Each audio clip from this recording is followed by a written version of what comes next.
మత్తయి సువార్త 24:40-41. ఇద్దరు పొలములో ఉందురు, ఒకరు తీసుకొని పోబడతారు, విడిచిపెట్టబడతారు. ఇద్దరు స్త్రీలు తిరుగలి విసురుచూ ఉందరు. ఇదేంటండి, దేవుడు అన్యాయం చేసాడు అనుకున్నారా? ఇద్దరు పొలంలో ఉంటారు, పనిచేస్తున్నారు, పొలం పని చేస్తారు. ఒకరి ఆలోచన ఏంటంటే ఈ లోకమే, బజార్లో మాటలే ఇవే సరిపోతున్నాయి.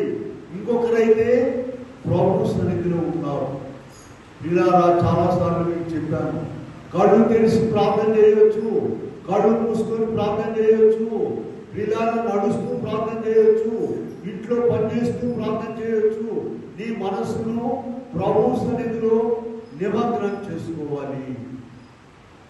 ఇదిగో స్పష్టంగా వాక్యం మాట్లాడుతుంది. ఇద్దరు పొలంలో ఉంటారు కానీ, అంటే ఒకరు గురుగులుగాను ఒకరు గోధుమలుగా ఉన్నారు, వాళ్ళకే తెలియదు. ఈ గురుగులకు తెలియదండి. ఇద్దరు తిరుగలు విసురుతూ ఉంటారు, ఒకరు గురుగుల లిస్టులో ఉన్నారు, ఒకరు గోధుమల్లో ఉన్నారు.